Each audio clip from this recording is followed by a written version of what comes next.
விருச்சிக ராசி. தன்னுடைய விருப்பங்கள கூட வெளியில சொல்ல தெரியாத ராசின்னு சொல்லலாங்க. எதுக்கும் ஆசைப்பட மாட்டாங்க. யாருக்கும் பயப்படவும் மாட்டாங்க. எல்லாருக்கும் எல்லாமே நல்லதாவே நடக்கணும்னு நினைக்கக்கூடியவங்க.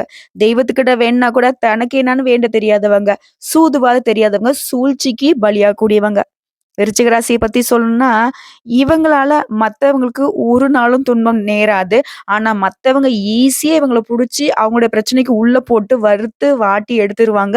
அவங்க செஞ்ச தப்ப இவங்க மேல ஈஸியா பழி சொல்லிட்டு போயிடுவாங்க. இந்த விருச்சிகம் என்ன பண்ணுனாக்க, லொட லொடன்னு பேசிப்புடுவீங்க. மனசுல பட்டத பட்டு படான்னு பேசிருவீங்க. அத அவங்களுக்கு அழகா சாதகமா எடுத்துப்பாங்க. அதாவது இப்போ ஒரு சூதாடுறாங்கன்னு வச்சுக்கோங்களேன். தன்கிட்ட என்னென்ன கார்ட்ஸ் இருக்குங்கிறத மத்தவங்களுக்கு காட்டுனா எப்படி இருக்கும்? அவங்க வந்து ஜெயிச்சுருவாங்க இல்லையா? அந்த மாரி தான் உங்களுடைய வாழ்க்கை நிலை இப்போ வரைக்கும் இருக்கு. எப்படி பார்த்தாலும் சரி, உங்களுக்குன்னு யாருமே ஆதரவா கிடையாது. சில சமயங்கள்ல மத்தவங்களுடைய துரோகத்துக்கு ஆளாகுனதுனால என்னவோ தெரியல, உண்மையான அன்பு கூட நம்மள கண்டுபிடிக்க முடியாம தவிச்சு தான் நிக்கிறோம். இப்படிப்பட்டு அல்லல மட்டுமே பார்த்துட்டு இருக்கக்கூடிய அதாவது கஷ்டத்த மட்டுமே பார்த்துட்டு இருக்கக்கூடிய விருச்சிக ராசிக்கு தலைப்பு பார்த்திருப்பீங்க. இது தெய்வம் எடுத்த முடிவோ? என்ன கிரகமோ தெரியல. என் வாழ்க்கையில மட்டும் இப்படி இருக்கே அப்படின்னு சொல்லிட்டு வருத்தப்பட்டுட்டு இருக்கீங்களா? ஆனா, சில கிரகங்களுடைய மாற்றத்தின் காரணமா உங்களுடைய வாழ்க்கை நிலையில நல்லதொரு யோகம் வரப்போகுது. அது என்னம்மா? அப்படின்னா, குறிப்பிட்டு சொன்னாக்கா மார்ச் மாதம் 29ஆம் தேதி நடக்கக்கூடிய சனி பகவானுடைய பெயர்ச்சிங்கிறது உங்களுக்கு யோகத்த கொடுக்க போகுது. குறிப்பா வீடு வாங்கக்கூடிய யோகம் இருக்கு. அதாவது சனி பகவானுடைய பெயர்ச்சி அப்படிங்கிறது மார்ச் மாதம் 29 நடக்க போகுது. அது சில கிரகங்களுக்கு வந்து ராஜயோகத்தை கொடுக்கும். அந்த வகையில விருச்சிக ராசியும் ராஜயோகத்த பெற போறீங்க. 9 கிரகங்களே வந்துட்டு வலிமையான கிரகம்னாக்கா அது சனி பகவான சொல்லுவோம். ஒரு கிரகம் வந்துட்டு ஒரு பாவத்துல, ஒரு வீட்ல அல்லது ஒரு ராசியில அதிக காலம் சஞ்சரிக்கக்கூடிய கிரகம் எதுன்னு பார்த்தோம்னா, சனீஸ்வர பகவான் தான். இதுவே சந்திர பகவான எடுத்துட்டோம்னாக்க 2 1/2 நாள் தான் இருப்பாரு. இதுவே மாத கோள்கள்னு சொல்லக்கூடிய புதனோ, செவ்வாயோ, சூரியனோ இவங்கலாம் வந்து பார்த்தீங்கன்னா 1 மாசம், 2 மாசம் ஒரு இடத்துல இருந்து இன்னொரு இடத்துக்கு மாறத்துக்கு எடுத்துப்பாங்க. ஏன் ரொம்பவும் மோசமான கிரகம்னு சொல்லக்கூடிய ராகுவும், கேதுவும் கூட 1 1/2 வருஷத்த எடுத்துப்பாங்க. இதுவே முழு சுப கிரகமாக திகழக்கூடிய குரு பகவான் ஒரு ராசியிலேருந்து இன்னொரு ராசிக்கு மாறத்துக்கு 1 வருஷத்த எடுத்துப்பாரு. ஆனா, அந்த சனீஸ்வர பகவான் மட்டும் தாங்க ஒரு ராசியில அதிக காலம் அதாவது 2 1/2 வருஷம் இருப்பாரு. இந்த மார்ச் மாதம் 29ஆம் தேதி இவரு வந்துட்டு ஆல்ரெடி கும்ப ராசியில இருக்காரு இல்லையா? அங்கருந்து மீன ராசிக்கு பெயர்ச்சியாக போறாரு. கிட்டத்தட்ட 7, 8 வருஷம் முழுவதுமா பாவகிரகங்களுடைய வீட்லயே சஞ்சாரம் பண்ண சனீஸ்வர பகவான், இப்போ வந்துட்டு குருவுடைய வீடான மீன ராசிக்கு பெயர்ச்சியாக போறாரு. இதனால எல்லா ராசிக்குமே நல்லது தாங்க நடக்கும். பாதகம் கிடையாது. அந்த வகையில விருச்சிக ராசிக்கு ரொம்பவே நல்லா இருக்க போகுது. இப்போ சனீஸ்வர பகவான் பேர கேட்டாலே வந்து பார்த்தீங்கன்னாக்கா, நம்ம எல்லாருக்கும் ஒரு பயம் இருக்கும். முழுசா என்னவோ இவரு நம்ம கெட்டத மட்டுமே பண்ணுவாருங்கிறது நம்மளுடைய நம்பிக்கை. ஆனா, சனி பகவான பொறுத்தவரைக்கும் மனுஷங்க செய்யக்கூடிய கர்ம பலனுக்கு ஏற்ப சுப பலன்களையும் அள்ளி கொடுப்பார். நீதிக்காரகன், தர்மகாரகன் சொல்லக்கூடிய இந்த சனீஸ்வர பகவான் தராசுல வச்ச மாதிரி நீங்க செய்யக்கூடிய அனைத்து விதமான பலன்களுக்கும் சரியான நீதியை தரக்கூடியவர். அந்த வகையில இந்த சனி பயிற்சிங்கிறது அதிர்ஷ்டகரமான பலன்களையும், ராஜயோகத்தையும் நம்மளுடைய விருச்சிக ராசிக்கு கொடுக்க போகுது. அது என்னமான்னு கேட்டீங்கன்னா, மொத விஷயம் அபரிவிதமான செல்வ பலன்களை கொடுக்க போறாரு. குடும்பத்துல இருக்கக்கூடிய பிரச்சனைகள் எல்லாமே மறைய போகுது. குறிப்பா திருமண தடைகள் இருக்கா? திருமணம் சம்பந்தப்பட்ட அனைத்து பிரச்சனைகளுமே சரியாகும். மனுஷனுக்கு தேவையான அனைத்து செல்வத்தையும், பொருளாதாரத்தையும், குடும்பத்துக்கு தேவையான மன நிம்மதியும், அமைதியும் கொடுக்க போறார். சொல்லப்போனா அடுத்த 2 1/2 வருஷத்துக்கு இல்லைங்க, 3 வருஷத்துக்கு உங்களுக்கு வந்து சிறப்பான பலன்களை இந்த சனீஸ்வர பகவான் கொடுக்க போறார். பாக்கி தடைகள் அனைத்தும் நீங்க போகுது. தொழில்ல உங்க வேலையில இருந்த அந்த தடை தாமதங்கள் விலகி வேகம் எடுக்க போகுது. சரிங்களா? கடினமா உழைப்பால முன்னேற்றத்தை காண போறீங்க. தொழில், வியாபாரம், வேலையில முன்னேற்றம் உண்டு. சொல்லப்போனா, இத்தன நாள் வரைக்கும் வெளிய சொல்ல முடியாத அளவுக்கு கஷ்டத்தையே பார்த்துட்டு வந்த உங்களுக்கு, இப்ப யோகமான பலன்களை அனுபவிக்கக்கூடிய காலகட்டம். கடந்த 2 1/2 வருஷத்துடைய கஷ்டத்த சொன்னா, கஷ்டம், துன்பம், தடங்கல், தாமதம் இத மட்டுமே பார்த்துட்டு வந்திருப்பீங்க. ஆனா இப்போ, இவரால என்ன சொல்றதுன்னா, தீர்க்க முடியாத பிரச்சனைலாம் உங்களுக்கு குடுத்திருப்பாரு. நம்ம ஒரு சிலர்லாம் வந்துட்டு விளையாட்டா பேசுவோம். "டேய் நீ பார்த்து வச்ச வேலைக்கு எனக்கு எவ்வளோ நேரம் ஆகுமோ தெரியலடா, இதெல்லாம் சரி பண்ணன்னு" சொல்லுவாங்க இல்லையா? அந்த மாரி சனீஸ்வர பகவான் உங்களுக்கு செஞ்சிருக்கூடிய அனைத்து கெட்டதையும் சரி செய்யறதுக்கு கிட்டத்தட்ட ஒரு 6 மாசம் ஆகுங்க. அந்த 6 மாசத்துல முழுசா அவரால உங்களுக்கு இருக்கக்கூடிய அனைத்து பிரச்சனைகளும் சரியாகிடும். பயம் வேண்டாம். குறிப்பா கடன் பிரச்சனை, நோய் பிரச்சனை, எதிரிகளுடைய பிரச்சனை எல்லாத்துலயுமே இருந்து விடுதலை அடைய போறீங்க. சுபகிரகத்துடைய வீடு சனி பகவான் வருவதனால சுபமாக நீங்க எடுத்த காரியங்கள் அனைத்திலுமே வெற்றி பெறுவீங்க. யோகமான பலன்களை பெறுவீங்க. குறிப்பா இந்த அர்த்தாஷ்டம சனி முடியறதுனால 4ஆம் இடத்துலயும் 5ஆம் இடத்துக்கும் சனி பகவான் வருவதனால இதுவரைக்கும் உங்களுக்கு இருந்து வந்த சொத்து தொடர்பான பிரச்சனைகள், ஆரோக்கியம் தொடர்பான பிரச்சனைகள் எல்லாமே உங்கள விட்டு அகல போகுது. நல்ல முன்னேற்றத்தை தரக்கூடிய காலகட்டமா விருச்சிக ராசிக்கு இனி வரக்கூடிய காலகட்டம் இருக்க போகுது. இந்த சனி பகவான பொறுத்தவரைக்கும் ராசிக்கு 3 மற்றும் 4ஆம் இடத்துக்கு வராரு இல்லையா? அதுக்கு வந்து அவர் சொந்தக்காரர். இப்போ வந்து 5ஆம் இடத்துக்கு வர்றதுங்கிறது புத்திர சந்தான ஸ்தானம்னு சொல்லக்கூடிய பூர்வ புண்ணிய ஸ்தானம். அடுத்து வரக்கூடிய குருவுடைய பயிற்சி, ராகு கேதுவுடைய பயிற்சி. இத கணக்கிட்டு பார்க்கிறப்போ, இந்த காலம் அப்படிங்கிறது உங்களுக்கு முயற்சிகளுக்கு கூட நல்ல பலன்களை கொடுக்கக்கூடிய காலகட்டமா இருக்க போகுது.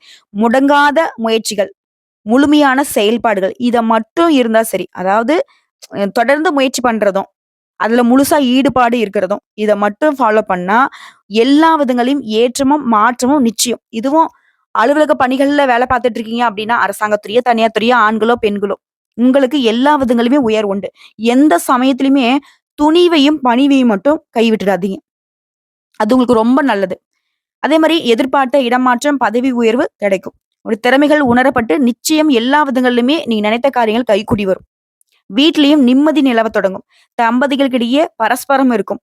உடல் நலன் மட்டும் அக்கறை செலுத்துவது நல்லது. சுபகாரியங்கள் கைகூடி வரும். விட்டு கொடுத்து நடந்துக்கிட்டீங்க அப்படின்னாக்க, இன்னும் அதிகமான நல்ல பலன்களை அனுபவிக்க முடியும். குறிப்பா பொது இடங்கள்ல அனாவசியமான ஆடம்பரங்கள தவிர்த்துடுங்க. கிட்ட இருந்தாலுமே வெளிய வந்து முடிஞ்ச அளவுக்கு காட்டிக்காதீங்க. விருச்சிக ராசிக்கு இன்னொரு ரிக்வெஸ்ட் என்ன தெரியுங்களா? உங்ககிட்ட ரூ. 1000 இருந்துச்சுன்னு வச்சுக்கோங்களேன், அங்க வந்துட்டு 5 பைசா இருக்குன்னு சொல்லுங்க. அதுதான் உங்களுக்கு நல்லது. ஓகேங்களா? அதே மாரி உங்களுடைய பெர்சனல் விஷயத்துல 3வது ஆட்களுடைய தலையீடு இருக்கவே கூடாது. ஆனா விருச்சிக ராசியுடைய வாழ்க்கை நிலை எப்படி தெரியுமா? அடுத்தவங்க ஈஸியா வந்து கும்மி அடிச்சுட்டு போயிடுவாங்க. நீங்களும் வந்து ஈஸியா விட்டுடுவீங்க. எப்படின்னா, நமக்கு தெரியாது போல. அவங்க நமக்கு நல்லது சொல்லுவாங்க, நமக்கு நல்லது செய்வாங்க அப்படின்னு சொல்லிட்டு, அடுத்தவங்கள நம்பி, நம்பி, நம்பி நாசமா போயிட்டுருக்கீங்கிறத நீங்க உணர்ந்திருப்பீங்க. என்னம்மா இப்படிலாம் பேசுறேன்னு கேட்காதீங்க. ஏன்னா உங்களுடைய கூமுறல தான் நான் பேசிட்டு இருக்கேன். மத்தவங்க பல இடங்கள்ல உங்களுக்கு துரோகம், பச்ச துரோகம் பண்ணியிருக்காங்க. அத மறக்கணும்னு நினைக்கிறீங்க. அந்த காயங்கள் இன்னுமே மறையாம தான் இருக்கு. இது எதனால? நம்ம ஏன் நம்மளுடைய விஷயத்த அவங்ககிட்ட சொல்லுவான? அவங்கள ஏன் நம்மளுடைய பிரச்சனைக்கு இழுப்பான? நம்ம வேலைய நம்ம கரெக்ட்டா பார்த்தோம். நம்மளுடைய பிரச்சனைய நம்மளே ஃபேஸ் பண்ண ஆரம்பிச்சுட்டோம் அப்டின்னாக்கா, அடுத்தவன் அசால்ட்டா தள்ளி போயிடுவான். நமக்கும் இருக்கக்கூடிய பிரச்சனை வந்துட்டு சரி செய்ய முடியும்.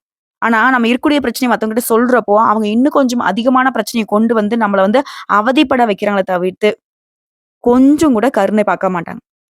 அதே மாரி விலை உயர்ந்த பொருட்கள்லாம் பத்திரமா வச்சுக்கோங்க. செய்யக்கூடிய தொழில்ல புதிய மாற்றம் இருக்கும். அதனால ஏற்றமும் உண்டு. அயல்நாட்டு வர்த்தகத்த நீங்களே நேரடி கவனத்தோட நேர்மையா செய்யுங்க. மத்தவன் பார்த்துப்பான் அப்படின்ட்டு உங்களுடைய வேலைய மத்தவங்ககிட்ட ஒப்படைச்சீங்கனாக்கா, விருச்சிக ராசிக்கு விறுவிறுன்னு முன்னேற்றம் அப்படிங்கிறது, அது வேகத்தை வந்து குறைச்சுக்கும். ஆனா, உங்களுடைய முன்னேற்றத்த யாராலும் தடுக்க முடியாது. அத கொஞ்சம் பார்த்துக்கோங்க. அதே மாரி அரசு துறையில இருக்கிறவங்க, திடீர் பதவி உயர்வு, பொறுப்புகள் உங்கள தேடி வரும். இதுவே அரசியல் சார்ந்த துறைகள்ல இருக்கிறவங்களுக்கு ஆதரவு அதிகமாகும். அதே சமயம் யார்ட்டயாவது கையெழுத்து போடுறீங்க, இல்ல ஏதாவது முக்கியமான ஆவணங்கள பார்க்குறீங்க, சொத்து வாங்குறீங்க, விக்கிறீங்க, எல்லாத்துலயுமே கவனம் இருக்கணும். முக்கியமா பேச்சுக்கள்ல நிதானம் இருக்கணும். இதே கலைத்துறையில இருக்கீங்க, படைப்பாளிகளா இருக்கீங்க அப்படின்னா, திடீர் யோக வாய்ப்புகள் உண்டு. மாணவர்கள பொறுத்தவரைக்கும் புதிய நட்புகள் கிட்ட பழகுறப்ப கவனமா இருங்க.